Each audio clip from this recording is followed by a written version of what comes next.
소중한 나 무한 행복.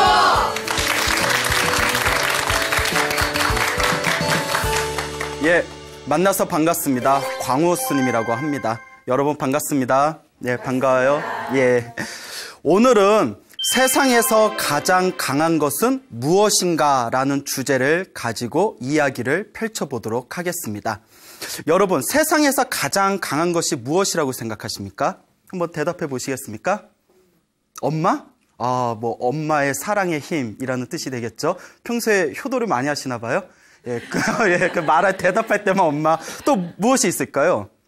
예, 어떤 사람들은 뭐 총, 칼, 무기, 폭탄이 세상에서 가장 강합니다라고 대답하는 분도 계십니다. 그리고 어떤 분들은 스님, 아무래도 세상이 살아가다 보면 돈의 힘이 가장 강합니다라고 대답하는 분도 계십니다. 혹은 아닙니다. 권력의 힘이 가장 강합니다. 혹은 명예의 힘이 가장 강합니다. 또 아까 엄마라고 대답하신 분처럼 사랑의 힘이 가장 강합니다라고 대답하는 분들도 계십니다. 세상에서 가장 강한 것은 무엇일까요? 불교적인 입장에서 부처님이 가르쳐 주신 세상에서 가장 강한 것에 대해서 우리가 고민해보는 그런 시간을 가져보도록 하겠습니다. 여러분 한번 잘 따라오세요. 예, 세상에서 가장 강한 것. 불교에서 부처님이 말씀하신 세상에서 가장 강한 것은 무엇일까요? 그 전에 우리가 보통 강한 사람을 가리켜서 무엇에 많이 비유할까요? 강한 사람 하면 가장 많이 비유하는 것이 장수, 장군에 많이 비유합니다. 힘센 사람 보면 어이구 나중에 천하 대장군감이 될 놈이네 뭐 이런 표현 쓰죠. 네. 요새는 잘 안 쓰나요? 예. 자, 그래서 옛날부터 우리 조상들은 굉장히 힘이 강한 사람을 가리켜서 장군 같다, 장수 같다라는 표현을 썼는데요. 장수에도 여러 종류의 장수가 있습니다. 그 여러 종류의 장수를 우리가 간단하게 요약을 해보자면, 첫째, 힘이 세고 용맹한 장수가 있습니다. 그리고 둘째, 머리가 뛰어난 장수가 있어요. 그 다음에 세 번째가 가슴으로 사람을 이끌고 포용하는, 가슴으로 사람을 이끄는 장수가 있습니다. 그래서 힘이 세고 용맹한 장수를 우리가 무엇이라고 부르죠? 용장이라고 부릅니다. 그리고 머리가 뛰어난, 지식이 뛰어나고 머리가 뛰어난 장수를 무엇이라고 부르죠? 그렇죠, 지장이라고 부릅니다. 예? 자, 이거 지장 이렇게 찍어라 이거 아니에요? 예, 지혜 있는 장수, 예, 지장이라고 부릅니다. 그러면 가슴으로 사람을 이끌 줄 아는, 덕으로서 사람을 품을 줄 아는 장수를 무엇이라고 부를까요? 덕장이라고 부릅니다. 다 알고 계시죠? 예, 표정들이 예, 이거 굉장히 아주 상식인데, 그래서 우리가 흔히 그런 말을 쓰지 않습니까? 용장 위에 지장 있고 지장 위에 누가 있다? 덕장이 있다. 그래서 용맹한 장수는 지혜 있는 장수를 이기기가 힘들고, 지혜 있는 장수는 가슴으로 품을 줄 알고 가슴으로 사람을 이끄는 덕장을 이길 수가 없다. 그래서 용장 위에 지장 있고 지장 위에 덕장이 있다라는 말을 옛날부터 사용하고 있습니다. 그런데 덕장보다 더 높은 장수가 있대요. 용장, 지장, 덕장보다 더 훌륭한 장수가 있답니다. 최고의 장수랍니다. 누굴까요? 복장이라고 합니다. 복장, 복 있는 장수랍니다. 복 있는 장수. 여러분, 제가 복장했을 때 웃은 게 복장 터진다, 지금 그거 생각하신 거죠? 예, 한문 공부 좀 하셔야겠어요. 예, 복 있는 장수, 복장. 복 있는 장수를 이길 수가 없다라는 말이 있습니다. 그래서 용장 위에 지장 있고 지장 위에 덕장 있고 덕장 위에 있는 최고의 장수가 바로 누구다? 복장입니다. 복 있는 장수다. 복이란 건 무엇일까요? 하늘의 운이랍니다. 하늘의 운을 타고난 자, 하늘의 운을 타고나서 하늘의 보호를 받은 장수를 복장이라고 부른다고 합니다. 예를 들어볼까요? 여러분, 징기스칸 아시죠? 징기스칸이 이제 몽골에서 태어나가지고 밑바닥에서부터 성장을 해서 천하를 제패하게 되지 않습니까? 그 정도는 아시죠? 예. 자, 근데 징기스칸이 젊었을 때 큰 전쟁이 벌어졌다고 합니다. 큰 전쟁이 벌어졌을 때 멀리서 적군의 독화살이 날아왔는데 독화살이 목을 꿰뚫었답니다. 징기스칸은 목을 꿰뚫었대요. 예? 여러분, 독화살이 목 꿰뚫어 본 적 있으세요? 예, 그렇죠. 우리 같으면 죽었을 거예요. 살았어요, 죽었어요? 100% 죽었을 겁니다. 근데 징기스칸은 살았을까요? 죽었을까요? 살아났습니다. 여러분, 독화살이 목을 꿰뚫었는데 살아났어요. 그리고 그 후에도 숱한 죽음의 문턱에서 가까스로 부활하면서 결국에는 천하를 제패한 패장이 됩니다. 예? 천하의 패권을 준 패장이 돼요. 그래서 징기스칸 같은 경우가 우리 같으면 아마 독화살이 스치기만 해도 죽었을 텐데 목을 꿰뚫고도 살았어요. 이런 게 바로 복장의 한 실례가 되겠습니다. 여러분, 삼국지 다 읽어보셨죠? 네. 예, 삼국지에서 가장 머리가 총명하고 가장 지혜가 뛰어난 분이 바로 누구라고 나오죠? 그렇죠. 제갈공명, 제갈량이 나오지 않습니까? 네, 다 읽어보셔 아시죠? 예? 왜 자꾸 표정들 갸웃갸웃. 예? 삼국지도 다 조금은 아실 거 아니에요? 뭐 만화 삼국지도 있는데. 예. 그래서 제갈공명이 가장 지혜가 출중한 장수였다라고 나오는데, 제갈량이 이제 당시 말년에 위나라의 사마의라는 인물을 이제 발견을 하게 됩니다. 그래서 이제 사마의도 굉장히 지혜가 출중했나 봐요. 저 사마의를 일찌감치 저 사마이를 꺾어버리지 않으면 언젠가 우리 총나라에 큰 화근이 될 것이다. 그러니 저 사마이를 당장 죽여야겠다. 그래서 이제 사마이와 싸움이 붙게 됩니다. 그래서 온갖 지략을 꾸며가지고 사마이의 군대들을 계곡에다 다 가둬둡니다. 예? 제갈량의 그 놀라운 귀신 같은 술책으로 사마이의 그 병조들을 모두 계곡에다가 모두 몰아넣은 뒤에 위에서 불화살을 날립니다. 화공. 불화살을 날려서 불의 공격을 퍼부었을 때 수많은 병졸들이 모두 다 타 죽습니다. 계곡에서 빠져나오지 못하고 다 타 죽어요. 참 전쟁이란 거 끔찍합니다. 그때 그 불길이 점점 거세지면서 사마의의 코앞에까지 이르게 됩니다. 그 사마의도 그 불에 타서 죽으려는 그 찰나에 하늘에서 엄청난 폭우가 쏟아졌대요. 갑자기. 다 아시는데, 삼국지에서 다 보셔서 아시는데, 예? 마치 처음 들은 것처럼, 예, 어머, 이러시네요. 다 알고 있는 얘기죠? 예. 표정은 또 고개가 갸웃갸웃거리시는데, 하늘에서 막 폭우가 쏟아가지고 사마이가 불에 타 죽으려는 그 찰나에 그 불길이 다 꺼지고 그 우왕좌왕하는 틈을 타서 사마이가 가까스로 목숨을 구해서 빠져나갑니다. 그때 제갈량이 스스로 한탄을 해요. 내가 꾸밀 수 있는 모든 술책을 다 부려서 비로소 사마이를 붙들고 죽일 수 있는 이 찰나에 누가 돕지 않았구나. 하늘이 돕지 않았구나. 그리고 유명한 말을 남깁니다. 일은 사람이 도모하지만 성패는 어디에 달려있다? 하늘에 달려있구나 라는 말을 남기게 됩니다. 그래서 이와 같은 하늘의 운을 따르는 장수를 무엇이라고 부른다고요? 복장이라고 부릅니다. 복장입니다.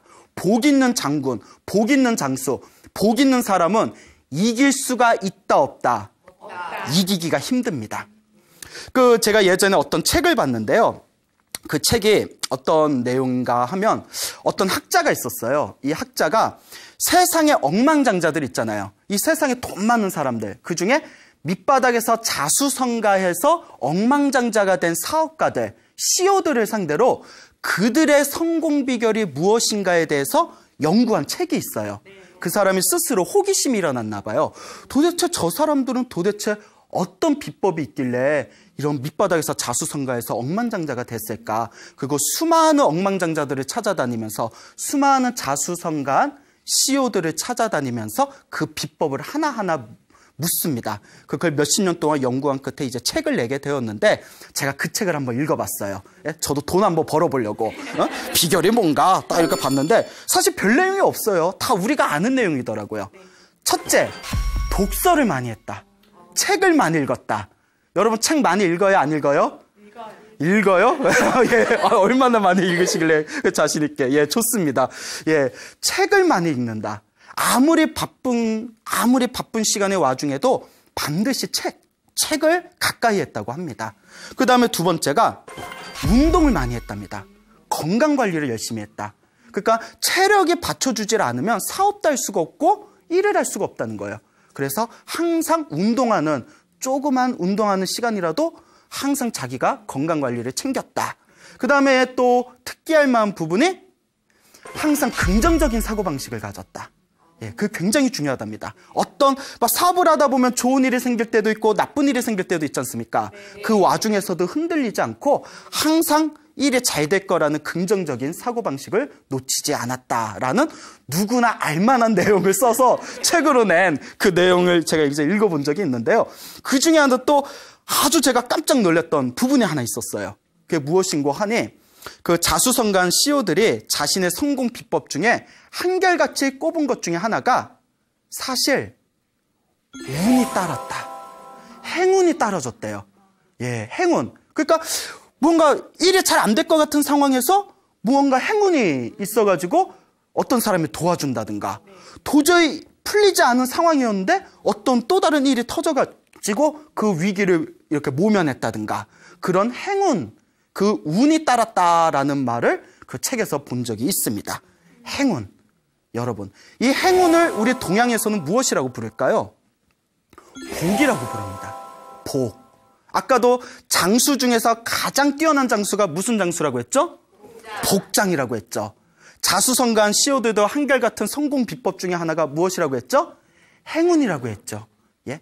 행운을 우리 동양에서는 복이라고 합니다. 그러니까 우리가 무언가를 진행하면서 어떠한 일에 대해서 성취하고자 한다면 밑바탕에 적어도 무엇이 좀 있어줘야 된다.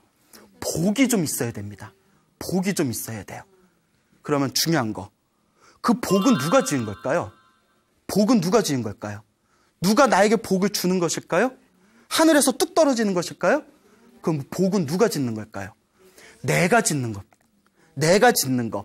내가 지은 복. 내가 지은 선업에 의해서 받는 행복한 결과물을 복이라고 부르는 것입니다. 자, 그러면 여러분들은 스스로 복이 많으신 것 같아요? 복이 적으신 것 같아요? 많은 것 같아요? 무조건 긍정주의군요. 예. 책도 많이 읽으시고 복도 많으신 것 같고 훌륭하십니다. 예, 진심입니다. 예, 스스로 한번 내가 살아가면서 내 앞에 복이 많은 삶이었나, 복이 적은 삶이었나를 한번 스스로 판단할 수 있는 그런 지혜가 필요합니다. 복이라는 것은 불교에서도 굉장히 중요하게 생각하는 우리 불교 수행의 가장 중요한 핵심 중에 하나입니다. 많은 분들이 복을 굉장히 우습게 보는 경향이 있지만 우리 부처님께서도 복을 아주 중요하게 여기셨습니다. 2600여 년 전 석가모니 부처님이 계실 때 석가모니 부처님 제자 중에 아누르타 스님이 계셨습니다. 아누르타 스님. 기억해 두세요. 아누르타 스님. 자, 아누르타라는 스님이 계셨는데 이 아누르타 스님이 부처님이 설법을 하고 계실 때 앞에서 꾸벅꾸벅 졸았대요. 부처님이 설법을 하는데 졸고 있어. 예? 요새 말로 뭐라고 하죠? 웬열? 예? 아니, 부처님이 설법을 하는데 스님이 졸고 있으면 어떡해. 그러니까 부처님이 가만히 쳐다보시고 아누르타를 깨웁니다. 아누르타요. 그 부처님께서 혼냈을까요? 그냥 뒀을까요? 부처님은 자비로운 분이니까 그냥 두셨을 것 같죠? 호되게 혼내셨대요. 아주 호되게 꾸중을 하셨답니다. 여러분, 내 자식이 정말 사랑하는 자식이 잘 되기를 바랄 때 가끔 잘못한 일을 자식이 하게 되면 가끔 사랑의 매를 휘두를 때가 있지 않습니까? 네. 그때 그 자식을 싫어하는 마음이 아니라 어떤 마음이죠? 그렇죠. 더 잘 되기를 바라는 사랑하는 마음이지 않습니까? 부처님도 당신의 사랑하는 제자 아누르타가 열심히 수행하라는 의미로 일부러 호되게 꾸짖었다고 합니다. 예? 똑바로 부처님이 설법을 하는데 듣고 깨달음을 얻어야지 어찌 그리 졸면서 시간을 헛되이 보내고 있느냐 하고 호되게 꾸짖으셨어요. 그 아누르타 스님이 속에서 분심이 일어난 거예요. 막 부끄럽고 막 화도 나고 속상하고 그리고 다음과 같은 서원을 세웁니다. 나는 지금 이 순간부터 깨달음을 얻기 전까지 절대 눈을 감지 않으리라. 잠을 자지 않으리라. 독해. 스님이 너무 독해. 아누르타 스님이. 좀 혼난 것 같고 뭐 잠을 안 자. 예? 이해 가요? 예? 이해 안 가죠? 예. 그래서 그 스님이, 아누르타 스님이 나는 깨달음을 얻을 때까지 절대 잠을 자지 않겠다. 그때부터 오로지 벽만 보고 수행만 하는 거예요. 깨달음을 얻기 위해서. 깊은 명상 수행에 들어갑니다. 근데 사람이 잠을 자지 않으니까 하루, 이틀, 3일, 일주일, 한 달이 지나면서 눈에서 진물이 흘리기 시작합니다. 눈에서 막 진물이 흘러요. 그래서 이제 의사가 찾아옵니다. 그러니까 아누르타 스님의 눈을 다 이렇게 살펴본 뒤에 부처님께 다음과 같이 고합니다. 거룩하신 부처님이시여, 아누르타 스님의 눈병을 고치기는 어렵지 않습니다. 다만 잠을 자야 됩니다. 잠을 자면 쉽게 나을 수 있습니다. 그런데 의사인 제가 아무리 잠을 자라고 권해도 도대체 주무시질 않으니 치료할 방법이 없습니다. 그 이제 부처님께서 아누르타 스님을 부르세요. 아누르타여, 깨달음을 위해서 열심히 수행하는 것은 정말 훌륭한 일이다. 하지만 잠을 자라. 몸이 건강해야 깨달음도 얻을 수 있는 거다. 어서 잠을 자거라. 그 부처님이 스님에게 잠을 자라고 얘기를 했어요. 그 잠을 잤을까요? 안 잤을까요? 잤어요. 예, 그러면 재미가 없어요. 예? 그래서 잤대요 하면 재미가 없잖아요. 부처님, 저는 깨달음을 얻기 전까지 결코 잠을 자지 않겠다고 서원을 세웠습니다. 저는 눈을 감지 않겠습니다. 하고 부처님께 이야기를 합니다. 우리 같으면 잤어요, 안 잤어요? 부처님이 잘하는데 자야지. 아니, 왜 부처님 제자인 스님이 왜 부처님 말을 안 들어? 예? 그래서 잠을 안 잤대요. 그리고 오로지 수행만 하다가 결국 눈병이 너무 심해져서 눈이 실명을 합니다. 눈을 잃어버려요. 그리고 놀라운 것은 눈이 실명하는 순간 세상의 모든 이치를 꿰뚫어보는 천안통을 얻게 되었답니다. 육신의 눈은 잃었지만 마음이 환해져서 세상을 꿰뚫어보는 천안통을 얻게 되었다. 이것이 바로 천안제일 아누르타 스님의 이야기입니다. 아시겠죠? 네. 여러분들 잠 그만 자고 공부 좀 해요. 예. 자, 하루는 눈을 잃은 아누르타 스님께서 이제 당신의 옷을 이렇게 꿰매야 되는데 바늘에 실을 넣을 수가 없는 거예요. 눈이 멀어가지고 바늘에 실을 넣을 수가 없으니까 문득 이런 생각을 일으킵니다. 누구라도 복을 짓고 싶은 사람이 있다면 나의 바늘에 실을 꿰어줬으면 이라는 생각을 합니다. 복을 짓고 싶은 사람이 있으면 바늘에 실을 꿰어줬으면.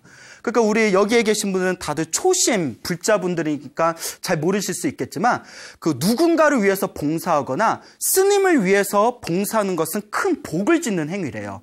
나중에 큰 복으로 온답니다. 그러니까 아누르타 스님이 깨달음을 얻은 나를 위해서 요 바늘에 실을 꿰어줬으면 그 사람은 복을 얻을 텐데 이런 생각을 했답니다. 멀리서 석가모니 부처님께서 아누르타 스님의 그 생각을 알아차리십니다. 그리고 호련히 몸을 낮추셔서 아누르타 스님 앞에 짠 하고 나타나셨어요. 그리고 아누르타 스님에게 아누르타여, 너의 바늘과 실을 나에게 다오. 너의 그 바늘의 실을 내가 꿰어주겠다라고 말씀을 하십니다. 그 아누르타 스님이 딱 소리를 들어보니까 누구세요? 부처님이신 거예요. 그 깜짝 놀래요. 그 황송하기도 하고 깜짝 놀랍기도 하고. 그때 아누르타 스님이 부처님께 다음과 같이 말씀드립니다. 거룩하신 세존이시여, 저는 분명히 이렇게 생각했습니다. 세상에 복을 구하려는 자가 있다면 내 바늘에 실을 꿰어줬으면. 그런데 부처님께서는 이 세상의 모든 복덕과 지혜를 다 완벽하게 갖추셨는데 무슨 따로 복을 구할 것이 있으셔서 제 바늘에 실을 꿰어주겠다고 하십니까?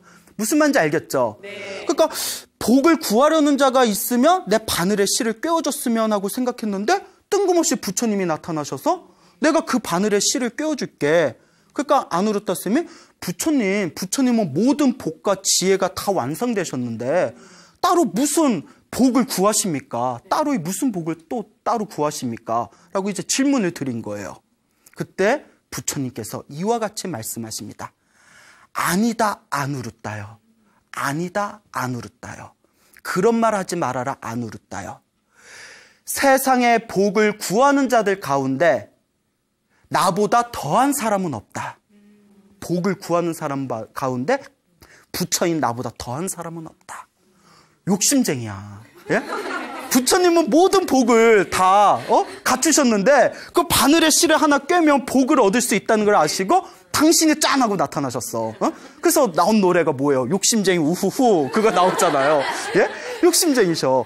부처님은 엄청난 욕심쟁이입니다. 옛날 제가 가출가했을 때 제가 존경하던 그 선배 스님께서 같이 차를 마시다가 부처님이야말로 세상에서 가장 욕심꾸러기다라는 말씀을 하셨어요. 그건 나 깜짝 놀랐죠.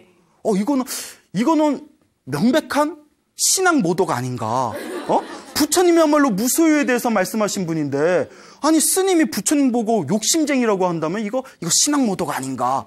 근데 그 선배스님의 그 뒷말이 저의 가슴을 때렸습니다. 세상의 모든 중생을 제도하겠다는데 그보다 더한 욕심쟁이가 어딨냐? 예? 뭐 강남에 땅을 사서 건물을 짓겠다는 욕심도 아니고, 뭐 지구를 지배하는 황제가 되겠다는 것도 아니고, 우주에 남아있는 모든 생명을 하나도 빠짐없이 다 행복한 길로 제도하겠다는 부처님이야말로 세상에서 가장 큰 욕심쟁이가 아니냐. 욕심쟁이는 욕심쟁이인데 행복한 욕심쟁이다. 무슨 말인지 아시겠죠? 네. 그 부처님께서 이와 같이 말씀하십니다. 안으루따요. 중생을 제도하기 위해서는 지혜도 있어야 되지만 무엇도 있어야 된다. 그렇죠. 복도 있어야 된다. 내가 복이 있어야 복 없는 사람을 제도할 수가 있는 거예요. 나도 복 없고 너도 복 없어. 박복한 사람들끼리 만나서 뭘 하겠다는 거야. 예? 무슨 말인지 알겠습니까? 네. 그리고 부처님께서 다음과 같이 말씀하십니다. 안으루따요. 세상의 모든 힘 가운데 하늘 세계와 인간 세계를 두루 돌아다녀 보아도 복의 힘이 가장 뛰어나니, 복의 힘이 가장 뛰어나니 복으로 말미암아 불도를 이룬다네.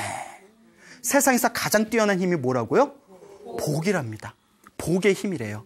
자, 우리가 서두에 가장 강한 것은 무엇인가 라는 것에 대해서 주제를 삼아서 이야기를 펼쳐보겠다고 했죠? 이미 답이 나왔네요. 장수 중에서 싸움을 제일 잘하는 장수가 누구라고 했죠? 복장이라고 했죠. 사업을 잘한 사람들의 한결같이 말한 자신의 사업의 비법 중에 하나가 뭐라고 했죠? 행운이라고 했죠. 부처님께서도 이 세상의 모든 중생을 제도하기 위해서 무엇이 필요하다?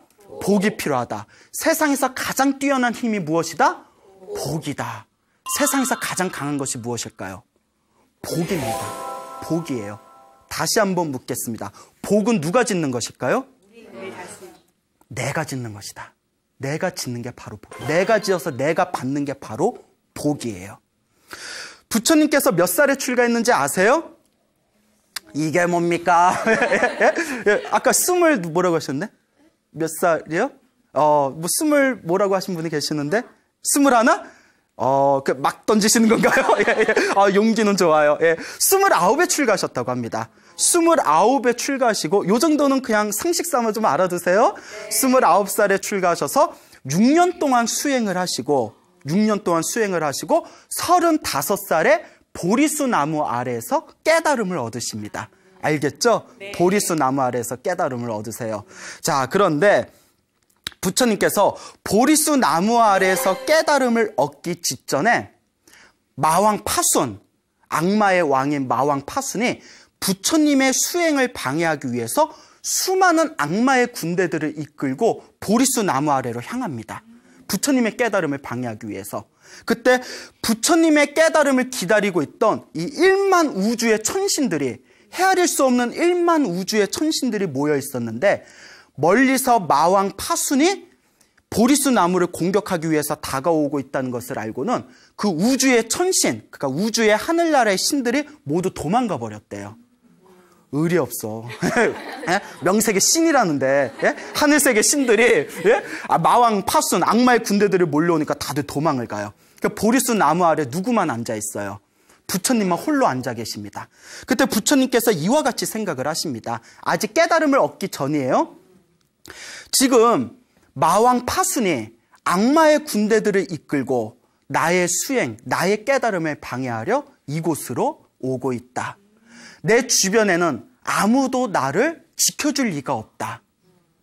하지만 나는 부처가 되기 위해서 전생에서부터 수많은 세월 동안 한량없는 공덕을 지어왔다. 한량없는 공덕을 지었다.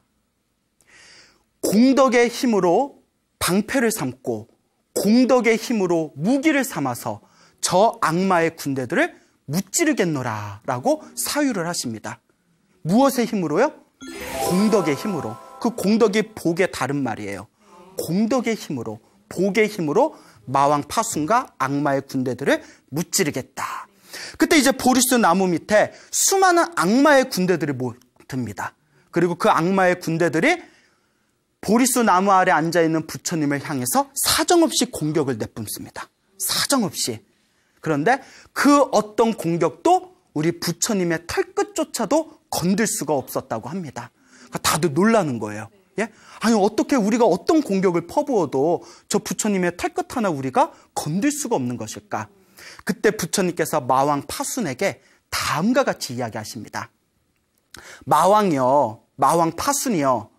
그대는 전생에 큰 복을 한번 지은 것 때문에 이번 생에 하늘세계 왕이 된 것이다.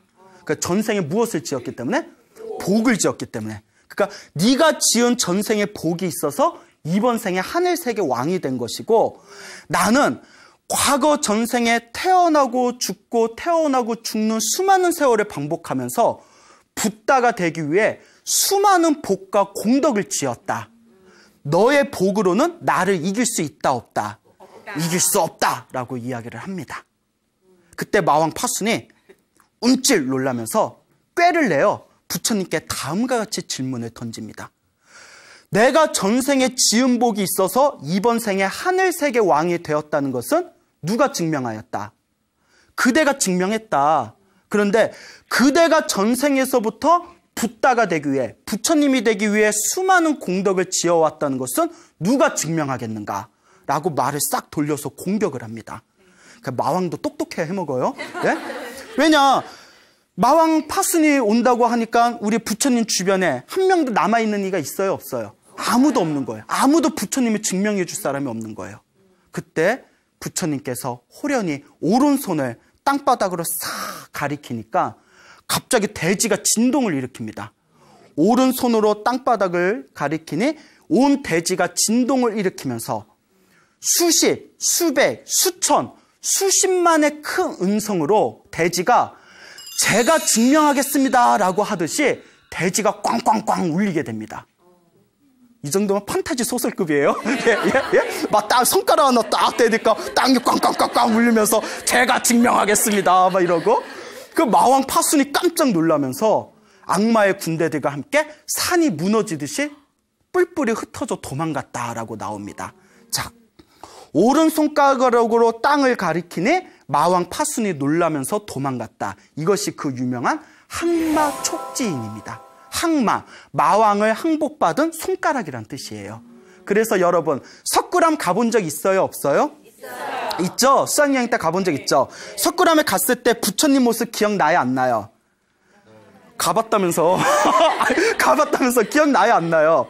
가만히 이렇게 나중에 인터넷 한번 찾아보세요. 석굴암 부처님을 보면 석굴암에 이제 부처님이 편안하게 앉은 상태에서 이 왼손은 배꼽 밑에다 두시고 오른손은 어디다 둬요? 아니에요. 기억 안 나시는 거다. 오른손은 무릎 위에 살며시 올려놓고 계세요. 그리고 손가락을 가만히 보면 손가락을 하나 핀 듯 안 핀 듯 어디를 가리키고 있을까요?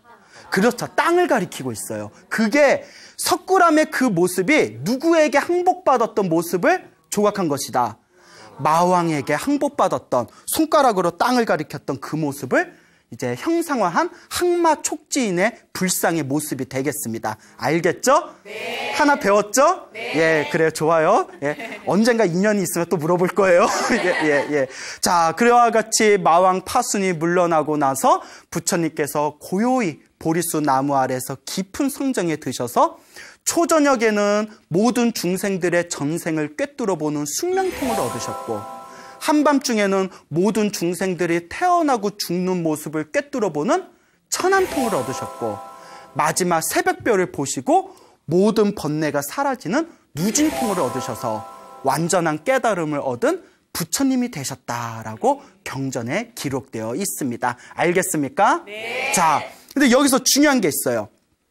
마왕 파순이 부처님의 깨달음을 방해하기 위해서 몰려왔을 때 부처님께서는 깨달음을 얻기 직전이었어요. 그러니까 무슨 깨달음의 힘으로 마왕을 물리친 것도 아니었고 지혜의 힘으로 마왕을 물리친 것도 아니었습니다. 마왕과 악마의 군대를 물리쳤던 힘이 무엇이었죠?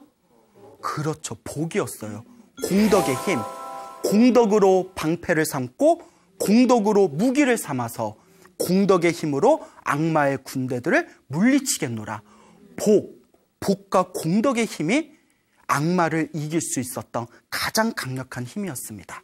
가장 강력한 것은 바로 무엇의 힘이다? 복의 힘입니다. 여러분, 똑같은 질문 한번 더 드리겠습니다. 복은 누가 짓는다고요?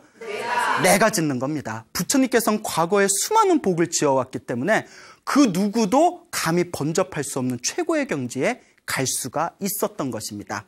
이 이야기에 대해서 아함경이라는 부처님의 경전에 대해서 다음과 같은 내용이 나옵니다. 부처님께서 기원정사라는 사찰에 계실 때 제자들을 향해서 다음과 같은 법문을 하십니다.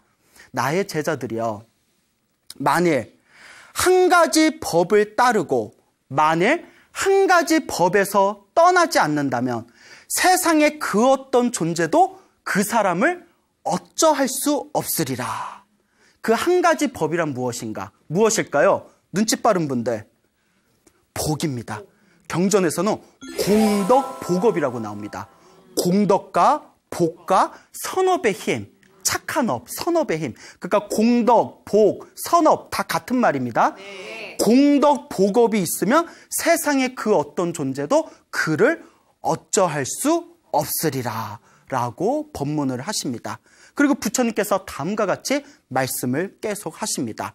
내가 보리수 나무 아래에서 마왕 파순과 악마의 군대들이 나를 공격하기 위해서 쳐들어왔을 때에도 이 공덕의 힘으로, 이 복의 힘으로 그들을 물리쳤노라. 그리고 이 복의 힘으로 번뇌를 끊고 깨달음을 얻을 수가 있었다. 그러니 나의 제자들아, 이것이 가장 중요한 것입니다. 그러니 나의 제자들아, 무엇을 열심히 닦아라? 복을 열심히 닦아라 라고 당부하십니다. 그리고 다음과 같은 개송을 남기십니다. 복이 있으면 즐겁고 복이 없으면 괴롭다.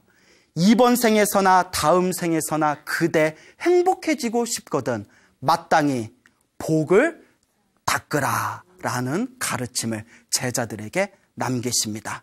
알겠습니까, 여러분? 네. 예. 하루는 부처님께서 기원정사라는 사찰에서 고요히 이제 머무시면서 제자들에게 법을 설하고 계실 때 어느 한 젊은이가 찾아옵니다. 젊은이가 싹 찾아와요.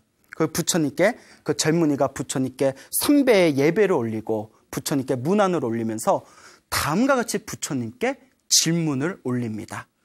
거룩하신 세존이시여, 거룩하신 부처님이시여, 이 세상의 그 어떤 것이 불에 태워도 타지 않고 홍수가 밀어닥쳐도 물에 잠기지가 않고 태풍이 불어닥쳐도 바람에 날리지 않고 나쁜 왕과 나쁜 도적들이 빼앗고자 하여도 빼앗을 수 없는 것입니까? 어떤 창고에 간직해야 영원히 무너지지 않겠습니까? 라고 질문을 던집니다. 자, 질문 이해하셨죠? 네. 불에 타지 않고 바람에 날아가지 않고 물에 잠기지 않고 도적과 왕이 빼앗고자 하여도 빼앗을 수 없는 것, 그리고 어떤 창고에 간직해야 됩니까? 그때 부처님께서 다음과 같이 말씀하십니다. 복이야말로 불에 타지 않는다. 복이야말로 불에 타지 않는다. 복이야말로 바람에 날아가지 않는다. 복이야말로 물에 잠기지 않는다. 복이야말로 아무리 빼앗고자 하여도 빼앗을 수 없는 것이다. 자비로운 마음으로 베푼 마음의 창고야말로 영원히 무너지지 않는 곳이다. 세상에서 가장 위대한 힘이 무엇일까요? 복입니다. 예? 조금 충격적인 얘기를 들으면 아까 여러분이 생각하는 세상에서 가장 강한 힘이 무엇일까요? 라고 질문을 던졌을 때 어떤 분이 엄마요 라고 했죠. 엄마요. 예, 맞습니다. 그런데 조금 충격적인 얘기를 드리자면 복이 없는 사람은 엄마 복도 없어요. 뭔 얘기인지 알죠? 예? 우리 뉴스에 보면 생겨서는 안 될 일들이 자꾸 생기고 있죠. 부모가 자식을 죽이는 같은 경우. 우리 불교에서는 너무나 그런 상황에 대해서 너무나 안타까워하지만 불교적인 가르침에서 보면 그것도 그런 부모를 만나고 그런 고통을 당한 것도 결국 전생에 누가 지은 업일 가능성이 크다. 내가 지은 악업의 에너지일 가능성이 크다는 겁니다. 즉 인과응보. 내가 뿌린 씨앗은 누가 받는다? 내가 받는다는 거죠. 무슨 말인지 알겠죠? 내가 복이 없으면 좋은 부모를 만나기가 힘들어요. 내가 복이 많으면 좋은 부모를 만날 확률이 그만큼 크겠죠. 내가 복이 많으면 좋은 자식을 만나게 됩니다. 내가 복이 없으면 자식이 아니라 왼수를 만나게 됩니다. 내가 복이 많으면 좋은 남편이나 좋은 아내를 만날 수가 있습니다. 내가 복이 없으면 좋은 남편이나 좋은 아내가 아니라 악한 남편이나 악한 아내를 만날 수가 있습니다. 결국 우리가 만나고 헤어지는 이 모든 인연의 뿌리는 내가 지은 업의 모습들이다 라고 불교에서는 가르치고 있습니다. 우리가 세상을 살다 보면 우리 앞에 펼쳐진 모든 것들을 가만히 살펴보면 어떨 때는 굉장히 좋은 일이 생길 때도 있고 어떤 때는 굉장히 안 좋은 일이 생길 때도 있어요. 그렇죠? 좋은 일이 생길 때 좋은 일이 생기면 흔히 생각하기를 이게 다 누구의 힘이다. 다 나의 힘이다라고 생각하잖아요. 내가 잘하니까 이런 일이 생긴 거야. 근데 그렇잖아요. 내가 잘하니까 이런 일이 생기지. 내가 노력했으니까 이런 일이 생겼지. 근데 나쁜 일이 생기면 꼭 내 탓이 아니라 누구를 탓하고 싶어요? 남을 탓하고 싶어요. 잘 되면 내 탓, 안 되면 남의 탓, 조상 탓이야. 다 남의 탓이에요. 근데 불교에서는 내 앞에 펼쳐진 행복과 내 앞에 펼쳐진 불행이라는 것 자체가 누가 지은 업의 결과이다. 그렇죠. 내가 지은 업의 결과가 내 미래의 행복과 불행을 만드는 것입니다. 나를 괴롭히는 사람, 나의 행복을 방해하는 사람이 있으면 중요한 거예요. 그런 사람을 만난 것 자체가 누가 복이 없어서 그런 거예요. 내가 복이 없으니까 그런 사람 만난 거야. 표정들이 굉장히 격렬하게 인정을 하시네. 내가 복이 없으니까 그런 사람을 만난 거예요. 여러분 이런 얘기 있더라고요. 황금이 나오는 금맥보다도 더 최고의 맥이 있대요. 그게 뭘까요? 수맥? 웬 수맥? 아니 수맥에서 자다 일어나셨어요? 웬 수맥? 인맥이라고 하죠. 인맥이야말로 최고의 황맥이다. 인맥이라고 합니다. 인복이 따로 있다고 하죠. 좋은 사람 만나는 것도 자기 복입니다. 불교에서는 이와 같이 가르칩니다. 복이 있는 사람은 자기가 원하는 일을 할 때 빨리 쉽게 이루어진답니다. 복이 없을수록 자기가 원하는 일이 늦게 힘들게 이루어진답니다. 아예 복이 없으면 그 일이 이루어진다, 안 이루어진다? 이루어지지 않는답니다. 그래서 내가 복이 많은가 복이 없는가를 가만히 스스로 살펴보면 복이 있는가 복이 없는가 스스로를 한번 살펴보세요. 그러면 내가 지금까지 살아왔던 나의 삶이 내가 원하는 방향대로 편하게 이루어진 삶인가, 혹은 내가 원하지 않는 방향, 내가 원하는 것과 왜곡된 방향으로 힘들게 펼쳐진 삶이었는가를 스스로 판단해 볼 수가 있는 것입니다. 여러분도 한번 스스로 판단해 보세요. 내가 복이 많은가, 내가 복이 적은가. 복이 많으면 원하는 대로 쉽게 풀리고 복이 없으면 잘 안 풀려요. 그런데 재밌는 게 복도 사람들마다 그 복에 일어나고 사라지는 세계가 조금씩 틀립니다. 복도 사람들마다 어떤 사람은 공부복이 있는 사람이 있어요. 공부를 잘해요. 여러분 공부복 있어요? 없어요? 없어요? 그렇게 대놓고 없어요.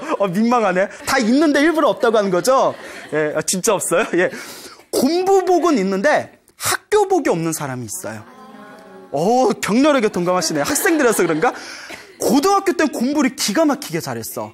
근데 막상 수능 시험이 성적이 나오면 좋은 대학에 가요, 못 가요? 못 가요. 그게 공부복은 있는데 무슨 복이 없다? 학교복이 없는 거예요. 자, 그리고 재밌는 게 공부복도 있고 학교복도 있는데 관복이 없는 경우가 있어요. 관복이 무엇인고 하니 우리 사법고시 같은 거 봤을 때 판검사가 관직이거든요.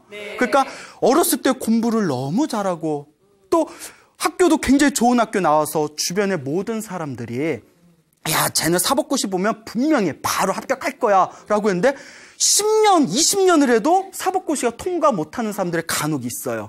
우리가 이런 걸 가르쳐 공부복도 있고 학교복도 있는데 무슨 복이 없다? 관복이 없다. 그리고 학교복은 있는데 취직복이 없는 경우도 있어요. 동감하시죠? 굉장히 좋은 학교를 나왔는데 이상하게 취직이 잘 안 돼. 눈높이가 너무 높아서 그런가? 예? 취직이 안 돼. 취직복이 또 따로 있어요. 어떤 분은 취직복도 있고 재물복도 있어요. 재복. 예, 돈도 많아요. 재복도 있어요. 근데 그렇죠. 가족복이 없어. 콩가루 집안이야. 막장이야. 여러분, 저는 제 인생의 모든 연애와 결혼 생활을 사랑과 전쟁에서 배웠습니다. 제가 일찍 출가해가지고 연애를 안 해봤어요. 예? 그래서 사랑과 전쟁을 보면서, 사랑과 전쟁을 보면 정상적인 집안이 하나도 없잖아요. 진짜 다 그렇게 사나요? 예? 아닌 것 같죠? 나 모르지. 근데 사랑과 전쟁을 보면 그냥 그런 아주 대기업에서 돈 벌고 그 아주 어렸을 때부터 엘리트 교육을 받았던 애인데 뭐 부인을 잘못 만나가지고 집안에 막 휘청거리면서 막 이혼이 된다든가 뭐 이런 이야기를 펼쳐지잖아요. 그게 바로 가족복이 없는 경우. 예? 그리고 재밌는 게 굉장히 건강복을 가지고 있는 사람이 있습니다. 정말 건강해요. 근데 가진 게 뭐밖에 없어? 건강밖에 없어. 가진 게 몸밖에 없어. 예? 그러니까 뭐 재물복도 없고, 예? 예? 그때 뭐 가족복도 없고, 뭐 아무것도 없어. 근데 몸만 건강해. 몸만 건강해. 그런 경우도 있어요. 남 얘기 같지 않죠? 예? 그래서 저희 가진 건 젊은 뿐이 없어요. 뭐 요새 이런 애들 많지 않습니까? 예? 근데 그것도 큰 복입니다. 예? 건강이 안 좋은 게 가장 불운한 업이에요. 그러니까 건강한 게 중요합니다. 건강하면 기회도 있어요. 알겠죠?